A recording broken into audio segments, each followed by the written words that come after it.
नमस्कार, मक्की टाइम्स में आपका स्वागत है। मैं हूं नागेंद्र जोंबाल। जो आज की बड़ी खबर है वो ये कि पीपल्स डेमोक्रेटिक पार्टी के अध्यक्ष एवं पूर्व मुख्यमंत्री महबूबा मुफ्ती को इन्फोर्समेंट डायरेक्टोरेट यानी कि प्रवर्तन निदेशालय द्वारा एक नोटिस जारी किया गया है और उन्हें पूछताछ के लिए 15 मार्च को न्यू दिल्ली यानी कि दिल्ली में बुलाया गया है।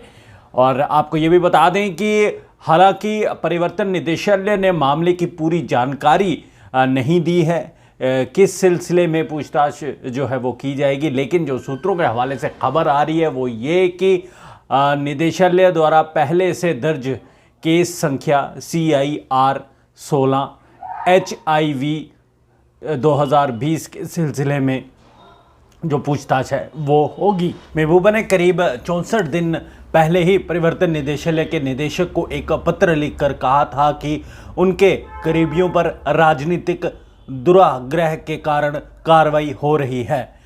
5 अगस्त 2019 को एहतियातन तौर पर महबूबा मुफ्ती और बाकी अन्य राजनेताओं एवं सोशल ऑर्गेनाइजेशन के जितने भी लीडर्स हैं कश्मीर घाटी में, उनको जो था वो हाउस अरेस्ट किया गया था।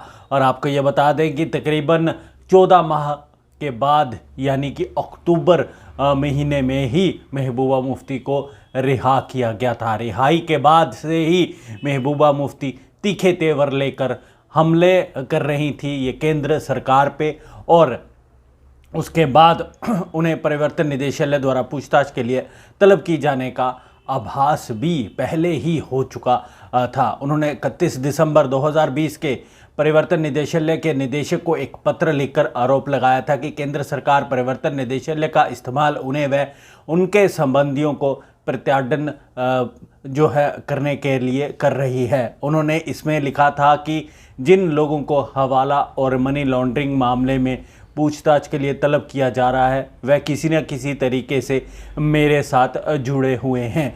इन लोगों में से जो भी पूछताछ हुई है वह सिर्फ मुझ पर, मेरे निजी मामलों, मेरे राजनीतिक और वित्तीय मामलों, मेरे स्वर्गीय पिता के मकबरे, मेरी बहन की वित्तीय स्थिति, मेरे घर के निर्माण, मेरे भाई की वित्तीय स्थिति पर केंद्रित रही है। आपको बताएं कि महबूबा मुफ्ती ने आतंकी कनेक्शन के चलते पुलिस द्वारा गिरफ्तार PDP का युवाई इकाई के अध्यक्ष वाहिद उर रहमान पारा का भी इस पत्र में जिक्र किया था। उन्होंने दावा किया था कि उन्हें भी सिर्फ एक फर्जी मामले में फंसाया गया है, लेकिन सवाल उठता है सिर्फ और सिर्फ महबूबा मुफ्ती और उनके जितने भी राजनीतिक जो लीडर्स हैं उन्हें ही क्यों जो है केंद्र सरकार निशाना बना रही है। और आपको ये भी बता दें कि अगर बात की जाए कहीं ना कहीं तरीकों से इनके जितने भी लीडर्स हैं उनका कहीं ना कहीं कनेक्शन जो है वो आतंकवाद, मनी लॉन्ड्रिंग या फिर इस प्रकार की जो चीज़ें हैं उनमें पाया जाता है। अब जाहिर सी बात है जब इंक्वायरी होगी तो परतें जो हैं वो खुलेंगी ही। वही चीज़ हुई और अब नहीं माने तो बात अलग है। और आपको ये भी बताएं कि उन्होंने उस पत्र में लिखा था कि केंद्र में सत्तासीन दल द्वारा अपने विरोधियों के खिलाफ परिवर्तन निदेशालय का इस्तेमाल कोई छिपी हुई बात नहीं है। इस देश का एक जिम्मेवार नागरिक व राजनीतिज्ञ होने, एक पूर्व मुख्यमंत्री और एक पूर्व सांसद होने के नाते मैं किसी भी जांच एजेंसियों के सामने करने के लिए तैयार हूं। लेकिन उसके बाद भी इन्होंने एक शर्त जो है वो रख दी है। इन्होंने कहा है कि जो शर्त है वो पूरी तरह से वैध और नियम के साथ जो है वो होनी चाहिए। इन्हें ये भी शक है कि हो सकता है कि जो पूछताछ है वो इनके विरुद्ध ना हो जाए। अब जाहिर सी बात है जब पूछताछ होगी इनसे सवाल तो पूछे जाएंगे। अब सवाल नहीं पूछेंगे तो पता कैसे चलेगा।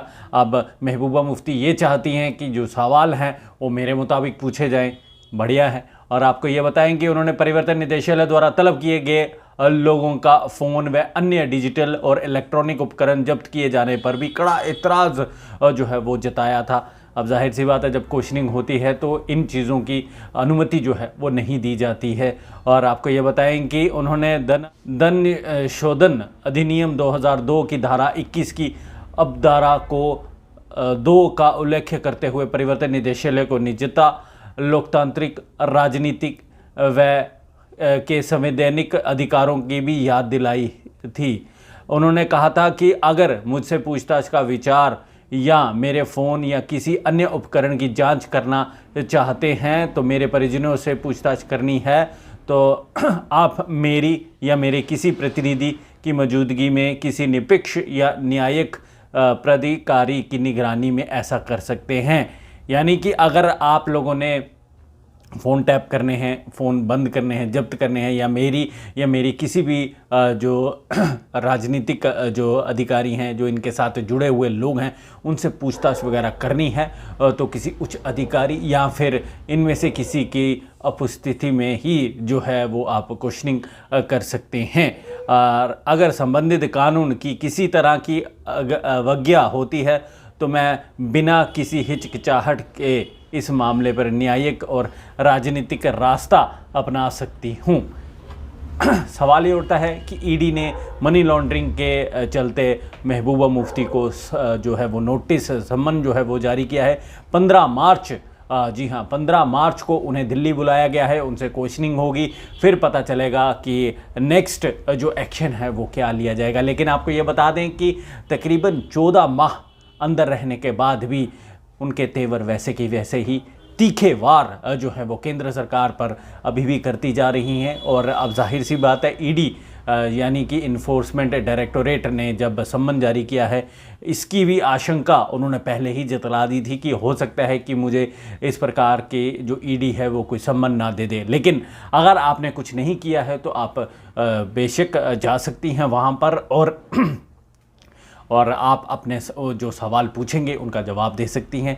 अगर आपकी इन्वॉल्वमेंट होगी तो जाहिर सी बात है फिर आप जो है उसकी सज़ा पाने के लिए भी तैयार रहें। फिलहाल मुझे यानी नागेंद्र जम्वाल को इस समय आप यहाँ से दीजिए इजाज़त। शुक्रिया।